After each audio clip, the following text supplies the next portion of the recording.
Good evening. It's Thursday, the 26th of March. Our top stories tonight: G20 leaders to hold a virtual summit as the global numbers of infections edges towards 500,000.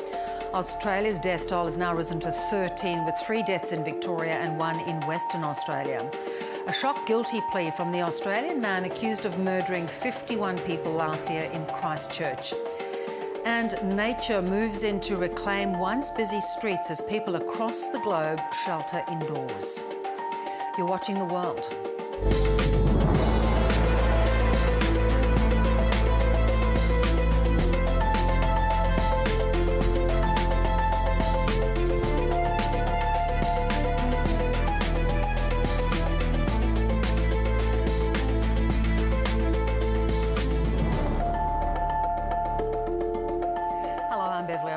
Later, what a new antibody test on someone who's already been infected might mean for future transmission. Well, the Prime Minister Scott Morrison will in the next hour take part in a virtual G20 summit as leaders from the world's top economies grapple with the coronavirus outbreak. They're expected to strike a deal on sharing information about the virus and also work on fast-tracking a vaccine and ensuring global supply chains. Well, as those global number of infections now approaches 500,000, let's take you through some of the day's key developments. Australia's death toll has now risen to 13, a Perth man in his 70s, the latest to add to that number. 3 men in their 70s diagnosed with COVID-19 also died in Melbourne hospitals in the past day. The number of US cases is now near 70,000, more than 1,000 have died. New York says physical distancing is slowing hospital admissions in the worst hit state. More countries are going into lockdown or limiting gatherings as cases continue to rise. Iran has banned all travel between cities after a spike in cases linked to Persian New Year, while New Zealanders have spent their first day in total lockdown. Spain has extended its state of emergency as its death toll overtakes China. And virus-free residents of China's Hubei province, once the epicentre, have now been allowed to leave for the first time since January.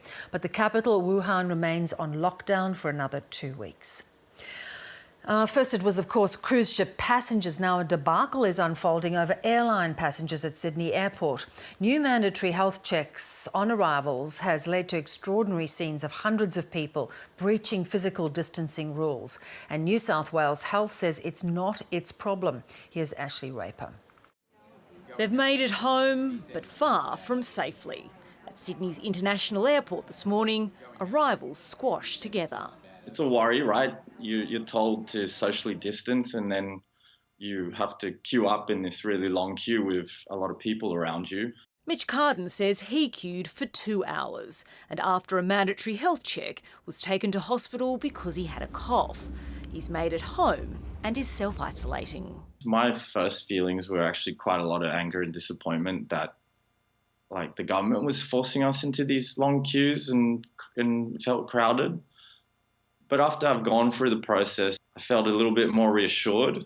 New South Wales Health is now checking every traveller's temperature and asking about potential symptoms. But it says the queues aren't its responsibility. There was no communication or planning between levels of government, and unfortunately we saw those scenes with hundreds and hundreds of people lining up in close proximity. It appears to be another policy bungle when the Premier was trying to take control of other ports of entry. Not a single person will come off a boat until the federal and state governments have complete agreement on policy moving forward. A week ago, 2,700 people left the Ruby Princess in Sydney when there was coronavirus on board. A 77-year-old woman has since died and close to 150 passengers are now infected. And an ugly brawl broke out between the state and federal governments. I've asked specifically that our authorities and the federal authorities work together today to confirm the new arrangements moving forward, so there's no doubt left in anybody as to whose responsibility is what.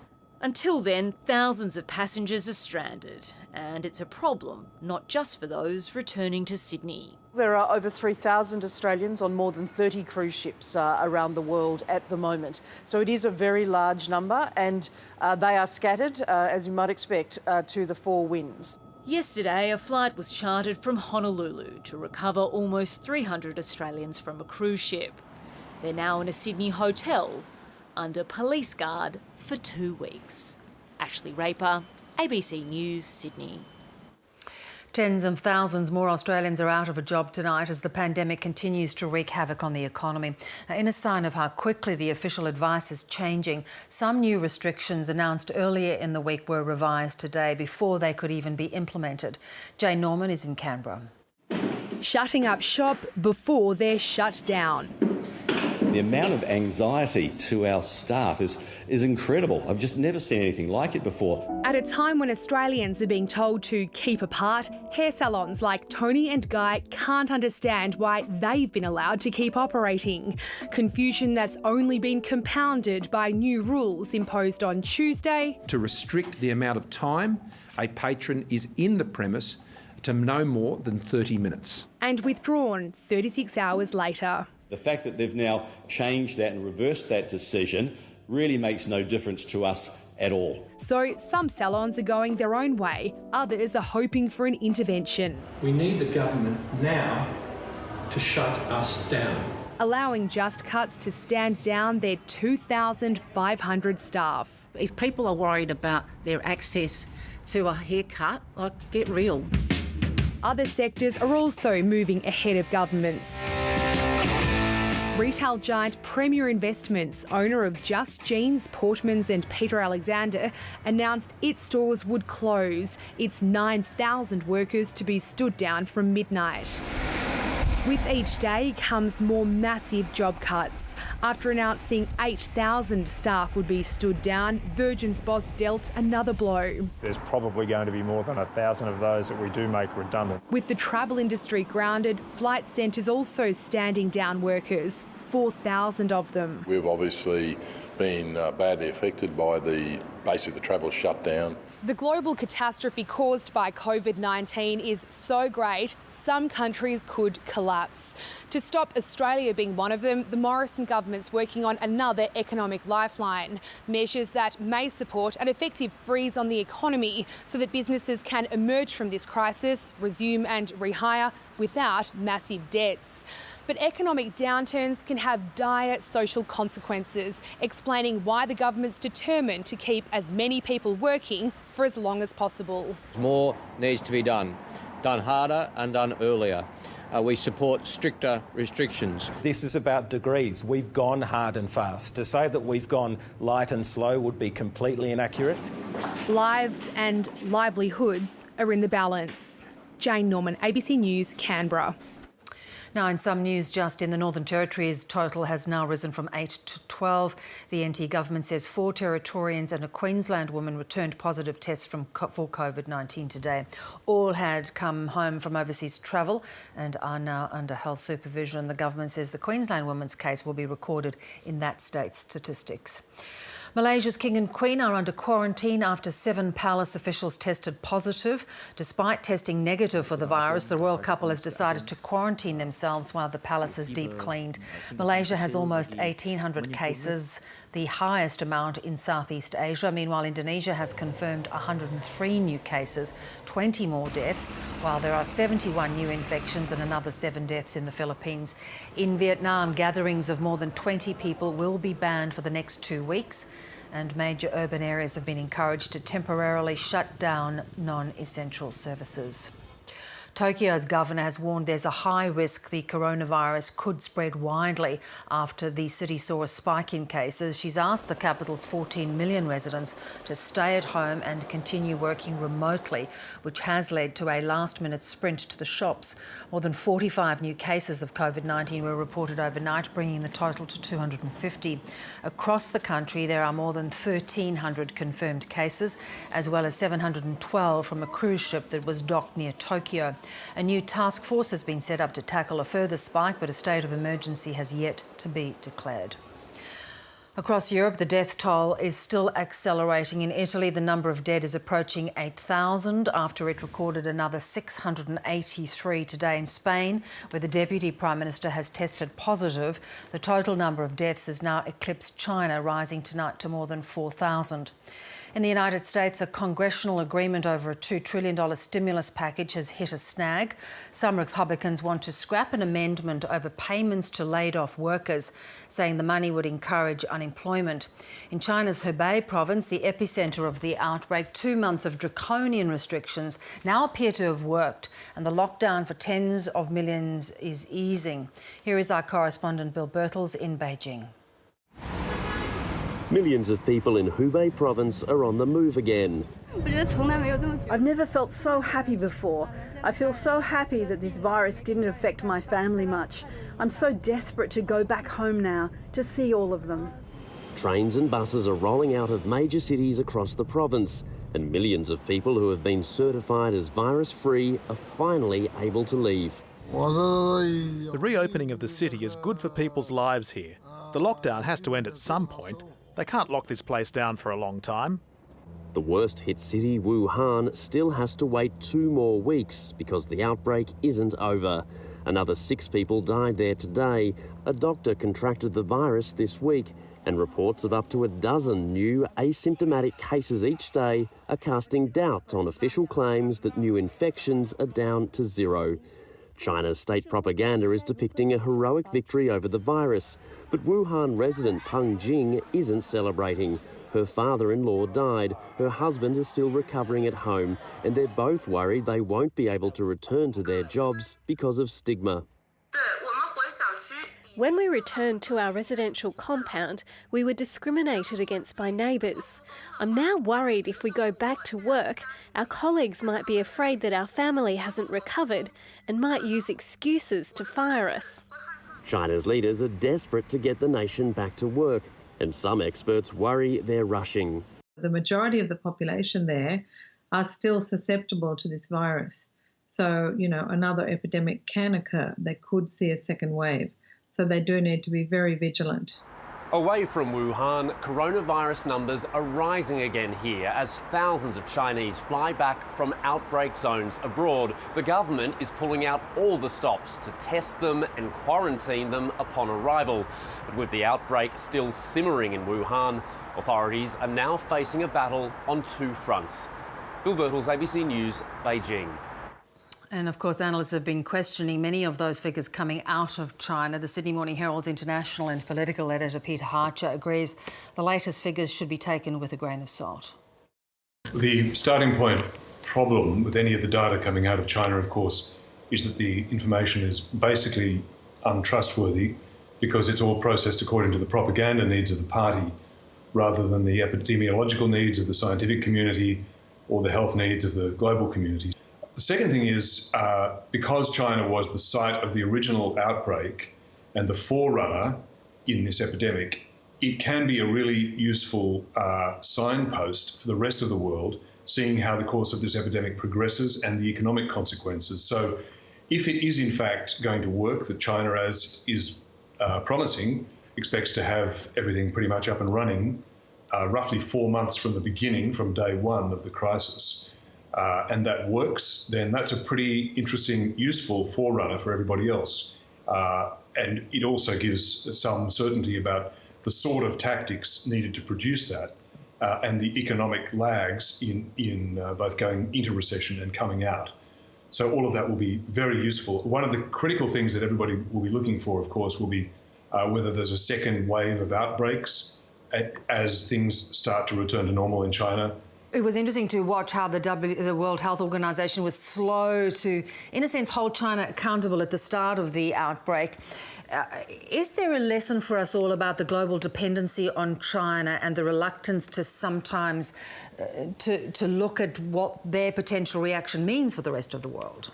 It's the simple lesson that the world has learned in a great hurry, that way too much dependency relies on China. There's just an over-dependence on China for essential supplies of basic goods and equipment.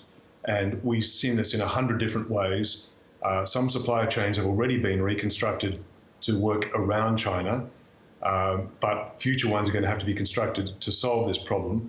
The Chinese government isn't in any way averse to using that as a real or potential threat to other countries. Earlier this month, the official state news agency Xinhua threatened that China would use its, quote, strategic control of medical essentials and equipment over the US if the US were not sufficiently cooperative and reasonable, and that it said that China was in a position to plunge the US into a sea of coronavirus epidemic. So that's pointing to not only a potential problem of economic coercion or medical coercion from China, but it's also pointing to the simple fact that there is an overdependence on supplies of simple medical equipment. Every country is now looking to its own resources, its own manufacturing capability, including, of course, Australia.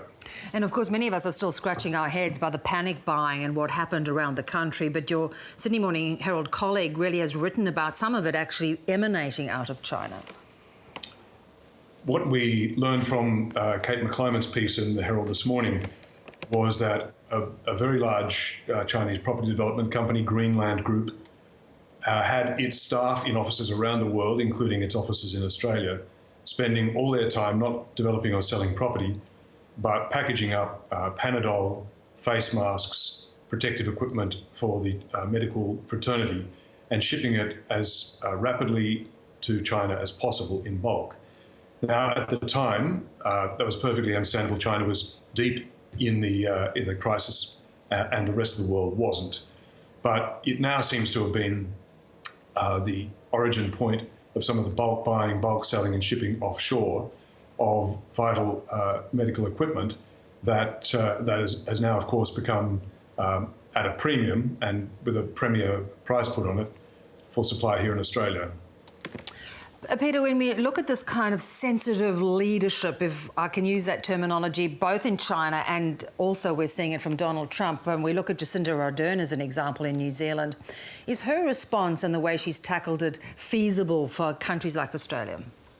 We're in the process of learning from every different national approach, and I don't think anybody's yet got the perfect response, and even countries that have been advertised as getting it absolutely right, such as Singapore, are now seeing secondary waves of infection and having to deal with that too. So everybody's learning, everybody's watching each other. The New Zealand case of a quick and emphatic shutdown is more difficult to impose in Australia. Any uniform approach in New Zealand is much easier than in Australia for the simple fact that Australia is a federation and the states have sovereignty over their own borders, as we are now rediscovering, Bev, this week, and sovereignty over many of their own decisions, policies and institutions. Whereas New Zealand doesn't. It's a unitary state, and there's only one level of government. It doesn't even have a Senate.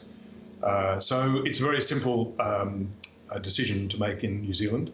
Of course, it's also a much smaller, more manageable population and more homogenous than Australia. So it's not necessarily applicable, especially in terms of getting national buy-in, national uniformity, and national public approval. And of course, there has been criticism at the Morrison government about not being entirely clear and probably second-guessing its own judgments and decision-making day by day. It's an unenviable job, but is it fair that Labor is now taking shots at the government? I think, it's obviously an unfolding crisis. The government is scrambling day to day, and it's been imperfect. Is that fair a game for the opposition, though, in the middle of a crisis, to be taking potshots at the government? I would say that the opposition has been pretty cautious. They've been very careful to, as far as possible, have a bipartisan approach, and you would have seen this week on Monday. Both parties managed to negotiate through the parliament in a single day an $80 billion economic package, which is remarkable, and there was a high level of cooperation there. But the Morrison government, in forming a national cabinet, did decide to exclude the leader of the opposition, did decide to shut the Labor Party, Albanese, out. So in that sense, Labor has complete licence freedom and even, I might say, responsibility to point out areas where the government could improve. I think they've been measured, but they're refusing to be silenced. Thank you for joining us from your lounge room. Good to talk. Pleasure, Bev. Well, Britain says the Prince of Wales, who has coronavirus, did not jump the queue for a test. Junior Health Minister Edward Arger confirmed Prince Charles's symptoms met the criteria for COVID-19 testing. Clarence House yesterday announced that the heir to the throne had tested positive. Our Europe correspondent Linton Besser reports from London. Prince Charles's last public appearance was 2 weeks ago at a charity dinner for Australian bushfire relief. On the weekend, he began experiencing mild flu-like symptoms. Last night, his office at Clarence House released a statement saying he'd tested positive for COVID-19. He's now in isolation at his home in Balmoral with his wife Camilla, who has tested negative. The official statement said it is not possible to ascertain from whom the Prince caught the virus, owing to the high number of engagements he carried out in his public role during recent weeks.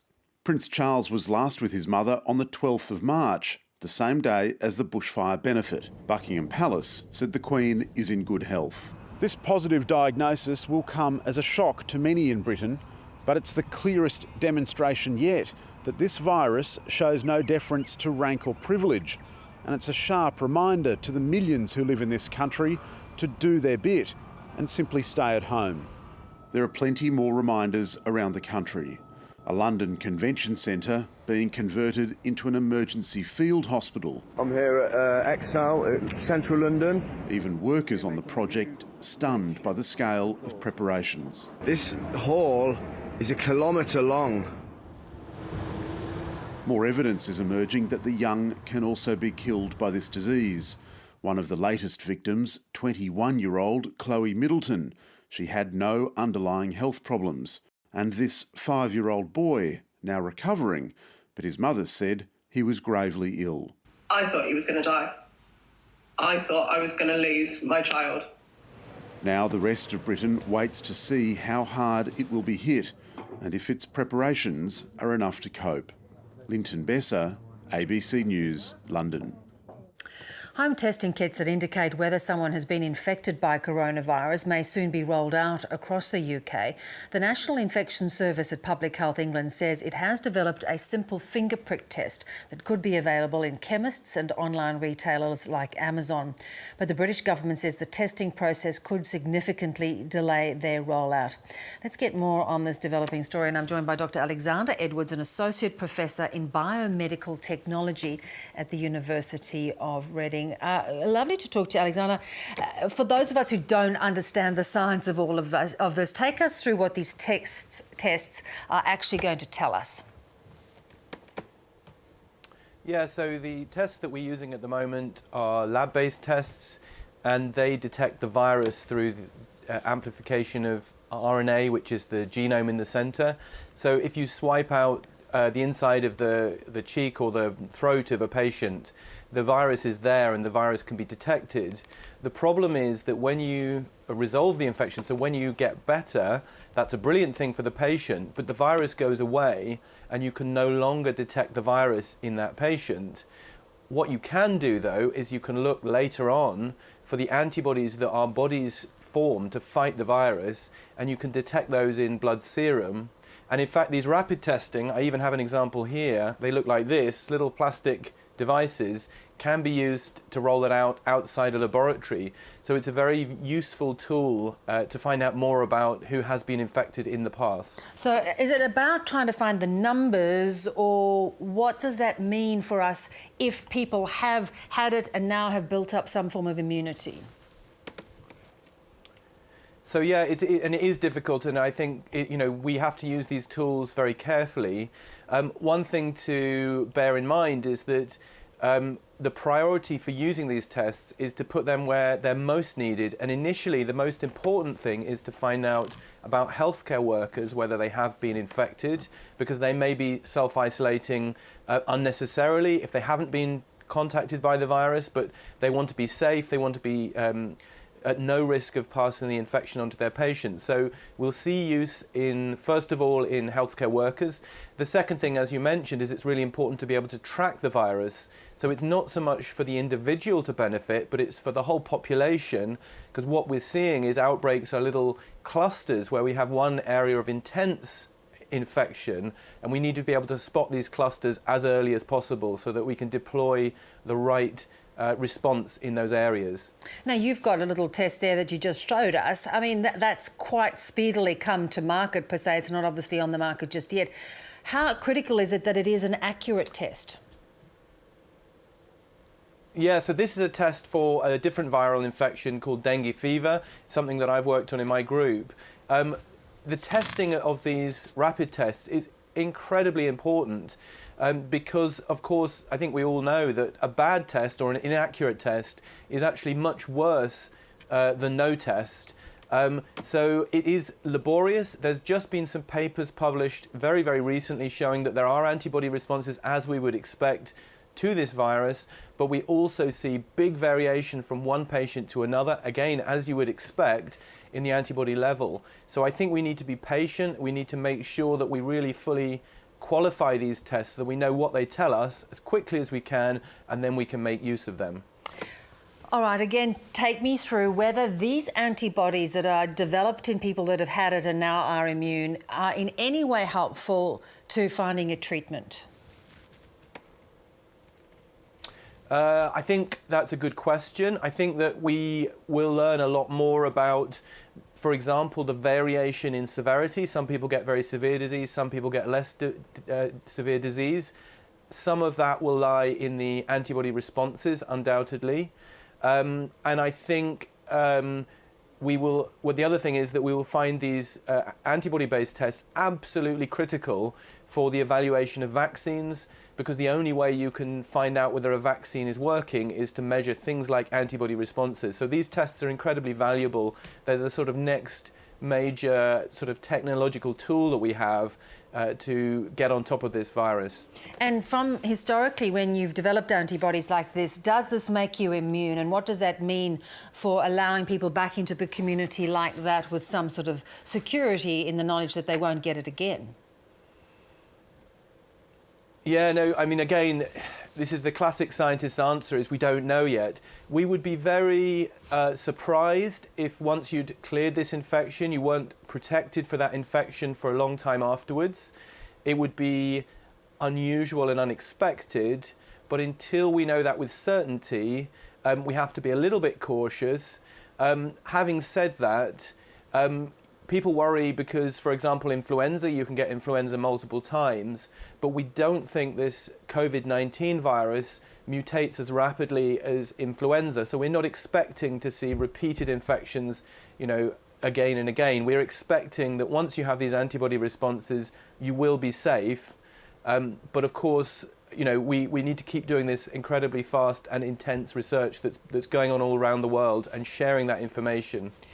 And also China, of course, now relaxing their very tough restrictions in Hubei province with the original epicenter. Is that a concern? Do you have to tread very cautiously before you kind of let people out again?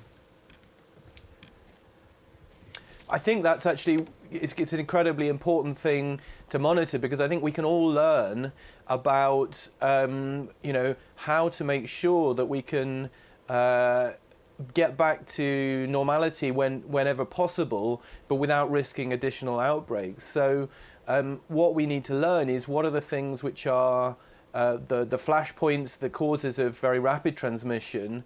I think the use of testing and expanding testing capability will become very valuable in that, because we have to move on, and there are countries like Singapore and South Korea who've been able to keep the rate of cases down whilst beginning to operate, going to business as usual. So I think the quicker we learn how to do that, the better we will recover. But it's still quite a long path, because a lot of places like the UK are yet to experience the worst and the highest rate of cases. So it's still a long path to go. Dr. Alexander Edwards, appreciate your time. Thanks. Thank you.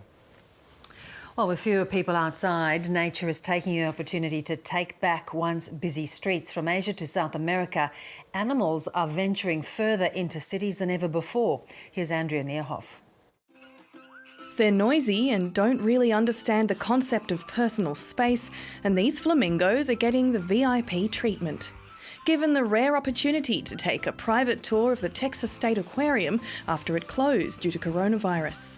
They're not the only animals taking advantage of the lack of people. Japan's famous Nara Park deer, usually fed by tourists, have started wandering into town to search for their next meal. While this puma surprised residents of Chile's capital, Santiago, when it came down from nearby mountains. And Peru's beaches, normally crowded with people, have now been taken over by flocks of seabirds.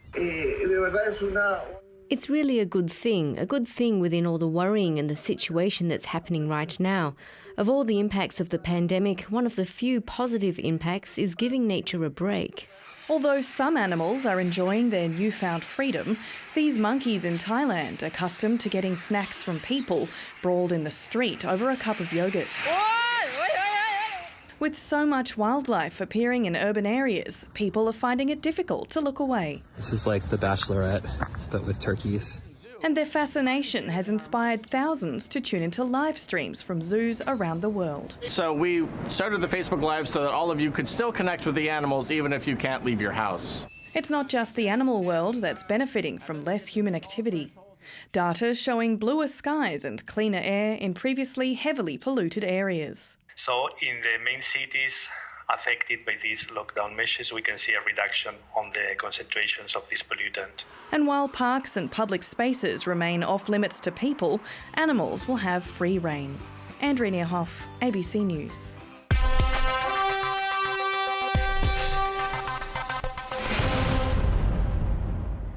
Now to what in the world, and when it comes to looking after society's most vulnerable in the midst of the coronavirus pandemic, Turkish police are going well beyond their call of duty. This elderly resident has been under quarantine and had little choice but to call police after he ran out of food. When officers arrived, they patiently took down his orders and came back a little later with his groceries. It goes to show that there's no limit to kindness in these times of crisis.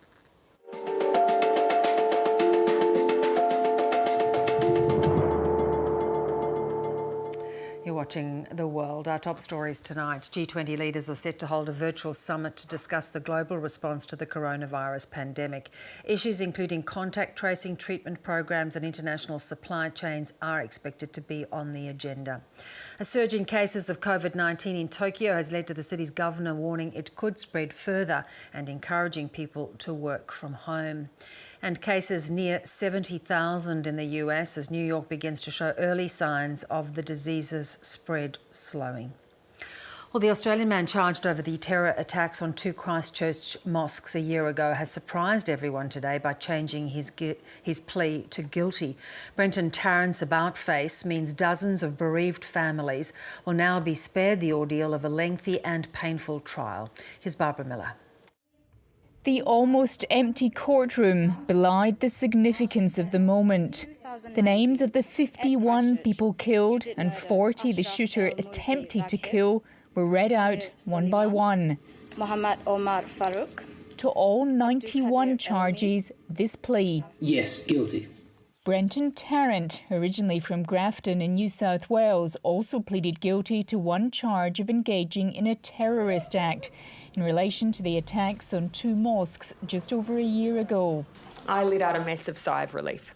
The whole nation, but particularly our Muslim community, are being spared from a trial. Nothing will bring their loved ones back, but this is a small reprieve. There was more than relief for Jana Izzat. I feel happy now. I feel very happy. Jana Izzat lost her 35-year-old son, Hussein Al-Umari, in the attacks. She's been struggling to get a hold on her grief, but today that changed. Wearing white to celebrate and went out in the backyard where I'm sitting here and dancing. Coronavirus curbs meant most of the victims were unable to attend the hastily arranged hearing, but there will be another chance to look the murderer in the eye.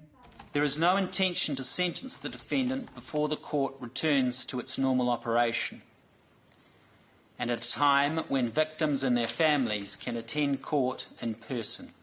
Jana Izzat will be there with a powerful message. Forgiveness. The defendant has been remanded in custody until May the 1st. Barbara Miller, ABC News. Turkey has charged 20 suspects over the murder of the Saudi journalist Jamal Khashoggi in Istanbul in October 2018. Prosecutors have accused a former Saudi deputy intelligence chief and former royal aide with instigating the murder. The 18 others are accused of carrying out what prosecutors call the deliberate and monstrous killing inside the Saudi consulate. Western intelligence agencies believe the killing was ordered by Crown Prince Mohammed bin Salman, but he has denied any involvement. Well, the family of former FBI agent Robert Levinson, who disappeared in Iran 13 years ago, says he has died in custody there. Even though the president's own national intelligence director appeared to confirm the news with a statement conveying sympathies for the Levinsons, Donald Trump says Tehran has not informed him of the death. No, I don't accept that he's dead. I don't accept it. I mean, I'm telling you, it's not looking great, but I won't accept that he's dead. Levinson has been missing since visiting Iran's Kish Island in 2007. Iranian officials have repeatedly denied any knowledge of his disappearance or of his whereabouts. Washington suspected he was kidnapped by Tehran to be used as a bargaining chip in dealings with America. Meanwhile, Iran's ban on internal travel comes into effect today amid fears of a second wave of coronavirus infections. Authorities say tighter restrictions are necessary after citizens defied official advice and travelled during the New Year holiday. It's the worst hit country in the Middle East, with more than 27,000 cases and at least 2,000 deaths. Here's Yvonne Young. The streets of Tehran bustling with people. No doubt it's the Persian New Year, but the country's experiencing the Middle East's worst outbreak of coronavirus, with an official death tally behind only Italy, China and Spain, and fears the real toll could be much higher. It's been more than a month since the first case was detected in the nearby city of Qom, but many here don't seem concerned. Were you not afraid of the coronavirus when you decided to come out? Are you afraid of it? Yes, I'm wearing a mask and gloves too. No, I'm not afraid of it. We left our homes to improve the moods of our children. We'll soon go back inside. Why should we be scared? It is not scary. There's no official lockdown, but authorities have been advising citizens to stay indoors and only venture out for basic necessities. Clearly, not everyone's taking heed. Now all domestic travel has been banned and security forces will stop people commuting between cities. Our units have started their operation all around the country. We will continue our work until the elimination of this calamity. The government's also extended the suspension of gatherings and closure of universities and schools. President Hassan Rouhani says Iran will contain the spread of the virus in 2 weeks and that further measures have been taken to ease the economic impact on lower-income citizens. Meanwhile, the army has opened a 2,000-bed emergency hospital in the capital. We built this temporary hospital to shorten patients' hospital stay and temporarily quarantine those who are recovering but are still likely to spread the virus, instead of letting them go home to stay with families. The Armed Forces says it has the capability to put up 15,000 beds across the country and will set up more emergency sites if the outbreak gets worse. Yvonne Yong, ABC News. Canada has passed a multi-billion-dollar relief package to respond to the coronavirus slowdown. It allows the government to spend $127 billion in emergency aid and economic stimulus to assist Canadians struggling financially. The government says almost 1 million people made claims for unemployment benefits last week, which is equivalent to about 5% of Canada's workforce. The Canada Emergency Response Benefit will provide $2,000 a month for the next 4 months for workers who lose their income as a result of COVID-19. This will replace the 2 benefits we announced last week, the Emergency Care Benefit and the Emergency Support Benefit, in order to streamline the process. Far too many Canadians are having these tough conversations about finances and their future. Just look at the numbers. Last week, almost 1 million people applied for employment insurance. The hard truth is that people are out of work because of this crisis and worried about what comes next. So I want you to know that we'll be there to help you. Doctors in Zimbabwe are refusing to return to work until they can access protective clothing while on duty because of coronavirus fears. They say hospitals don't have any protective equipment. It comes as authorities confirm at least 3 cases and 1 death. Zimbabwe can be, a graveyard if we are not careful. we may also have one of the highest, mortality rates. Already we have noticed, from the 3 confirmed cases, we have already lost 1. And that's not a good sign. So I think as a country, we definitely need to reconsider the strategies that we have come up. And we also need to take coronavirus as a very, very serious public health threat. Keep away from non-essential travels, to countries, which have got local transmission. So we are discouraging that. We are also recommending that all public institutions, buildings, such as offices, supermarkets, banks, should have hand sanitizers. A British tourist who has tested positive for coronavirus in Adelaide while on holiday says she's been left short of food supplies and medical advice during self-isolation. The woman and her husband say they are scared stiff, as Claire Campbell reports.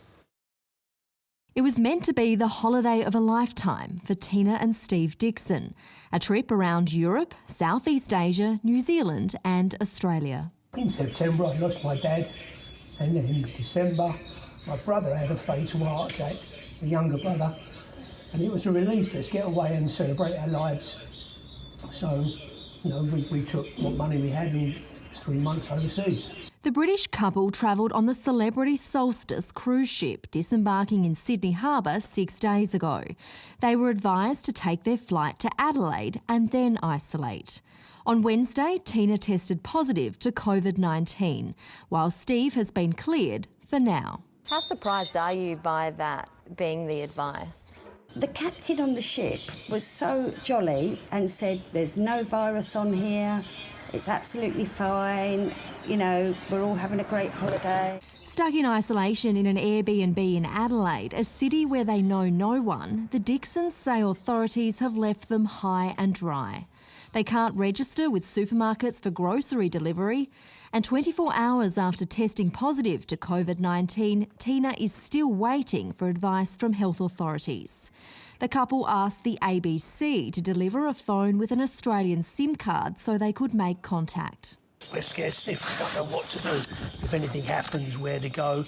SA Health says more than a quarter of people who've tested positive to COVID-19 contracted the virus on board cruise liners. But unlike Steve and Tina Dixon, most are Adelaide residents. SA Health insists it is providing assistance to tourists in isolation. We have got arrangements with a variety of hotels to support that quarantine. But with the number of cases mounting, help is harder to reach for some. Claire Campbell, ABC News, Adelaide. Well, Vanuatu has so far managed to avoid the virus with 0 confirmed cases, but it did have a scare earlier this week when a cruise ship passenger who disembarked on the island of Anachum later tested positive. The ship had even been ordered not to dock there. Let's get more from journalist Dan McGarry from the capital, Port Vila. Dan, good to talk to you. I mean, we see these ongoing stories of cruise ships which are unfathomable given the climate, but how was this ship allowed to potentially compromise a nation like Vanuatu? It seems to have been an unfortunate set of circumstances, basically, where the timing of each new awareness around the severity of the illness itself was coming, just a half step behind the ship and its progress. There was a notification that was sent to Vanuatu health authorities that numerous people on board the ship, some of them crew members apparently, were reporting influenza-like illness and acute respiratory illness. Now, that's a red flag, and any one of us who heard that today would, needless to say, be shocked and quite concerned. At that point, there were instructions sent that these people should self-isolate, that they should not disembark and whatnot.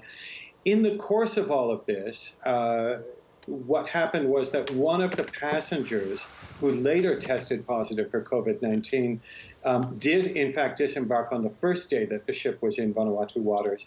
Now, that night, another instruction was sent where the people were told that nobody should disembark from the ship.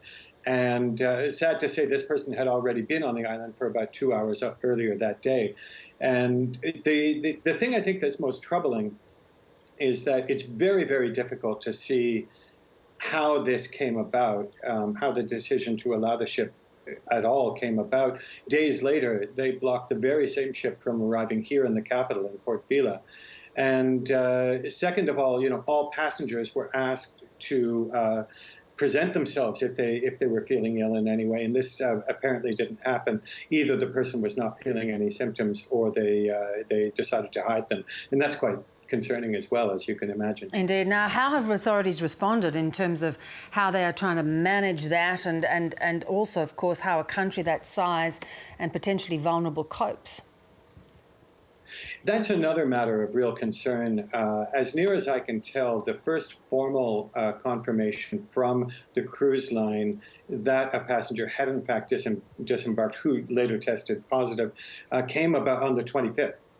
And prior to that, we knew that the ship was there. We knew that some of the passengers were positive. We didn't know whether actually there had been contact. So a contingent was sent down on an emergency basis. They did interviews. They tested. They looked for people with symptoms. They didn't find any. But as a precaution, they took a number of samples, I believe just a little under a dozen. And the really good news is that all of those samples came back today, and they've all tested negative. That's good news. Now, Dan, of course, people I know are dependent heavily on the media to keep them up to date with the development of this virus. You're struggling because there are quite a few media restrictions. Well, these were just announced today. The intent of the government seems to be that they want to clamp down on false information, on rumor mongering. And in fairness to them, there has been a certain amount of rabble-rousing, especially around the Vanuatu National Provident Fund, where people have been asking to be able to withdraw some of the money that they've deposited over the years in order to tide themselves over this the difficult times ahead. And as they say, the medicine seems to be worse than the illness itself.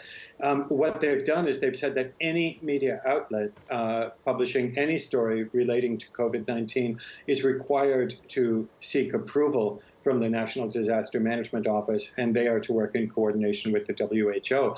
Now, there are innumerable examples of stories such as this one right here, which don't really touch on the health side of things. They touch on just trying to establish the facts around a particular event that are straight-ahead news stories, and I'm not sure why we should be asking anybody for permission. It's quite uncertain right now, and I expect we'll see some clarity and probably a working agreement over the next few days. But in the short term, we're really concerned about any kind of overreaction. And so when we saw this, that got this instruction that was gazetted today, it was quite concerning. Indeed. Australia, of course, is struggling to contain the fallout here. It is a critical partner in the Pacific. How critical, again, is it going to be for us to step into the breach if nations there are affected? Well, I'm on the record. I wrote a piece a little earlier this week for the Griffith Asia Institute that argues that Australia has their support of the Pacific is a strategic necessity. For one, they need to keep their own borders safe, and if they have infected people coming from the Pacific, then, it'll only increase the risk to the nation itself. Second of all, they've got to maintain their position, their geopolitical position in the Pacific. That doesn't change just because we've got a global pandemic on our hands, pardon me. And so, if China were to take this opportunity to become the white knight in the Pacific, lavish the region with assistance and aid and whatnot, if they were to send ships down, for example, to, hospital ships and whatnot, that might not work out well for Australia. Dan, as always, a pleasure to talk. Thank you. Well, the coronavirus pandemic has reached one of the most remote places in the world, the Chilean territory of Easter Island. Authorities say a woman there has tested positive, but her condition is benign. Around 750 tourists from various countries remain stranded on the island. The only way to leave is by air, and all commercial flights were cancelled a week ago. Now, one way to process pandemics like this is to compare it to others throughout history. While swine flu, SARS and Ebola are fresh in our minds, it's the 1918 influenza pandemic, or the Spanish flu, which was the most severe. Ashlyn McGee takes a look back. Towards the end of World War I, the 1918 influenza, or Spanish flu, struck and spread rapidly as troops moved around the world and lived in cramped and overcrowded quarters. What you've got to remember is that there was no diagnostic test for a virus at this time. In fact, nobody had even seen a virus under a microscope. It was an H1N1 virus, like swine flu, and it infected about a third of the world's population. Estimates of the death toll vary, but it's thought at least 50 million people died. Unlike the latest coronavirus, it was most deadly in children aged under 5 and adults in their 20s and 30s. There was a big difference back then because even though influenza was a viral disease, often the people actually died from complications, a secondary infection of pneumonia or other complications. Pandemics have been recorded throughout history. They were once believed to be the wrath of angry gods or spirits. As trade routes flourished and we became more mobile, diseases spread more rapidly around the globe and through cities that were becoming increasingly dense. But modern medicine and scientific advancements mean pandemics now aren't nearly as deadly as they once were. The case fatality rate is used to assess how deadly a pandemic is. For corona, between 0.25% and 3% of people who contract it will die. Historically, we suffer from a lack of reliable information, but we do know, for example, somewhere between 50 and 100 million people died from influenza. Death rates are nearly always higher in the developing world. Another way of measuring pandemics is not by how deadly they are, but by how infectious an outbreak is. Each virus is given a reproduction number based on how many people each sick person will infect. Each Ebola patient infected 2 others, 1.5 for Spanish flu and 16 for measles. It's early days for coronavirus, but so far researchers think its reproduction number is 2.5. There is an irony that quarantine is such a prominent part of the responses to COVID-19. Quarantine as a government practice goes back to Italy in the late medieval period, the late Middle Ages basically. Quarantine comes from the Italian words 40 giorni, which means 40 days. The time ships had to spend anchored at sea before being allowed into port in Venice. The oldest of advice is proving to still be the best.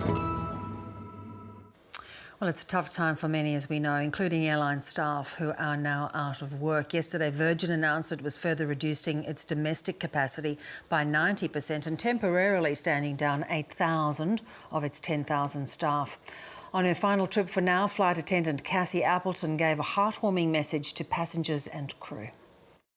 Words don't come close to describing the family bond that we all share. The friendships, hardships, laughter and tears.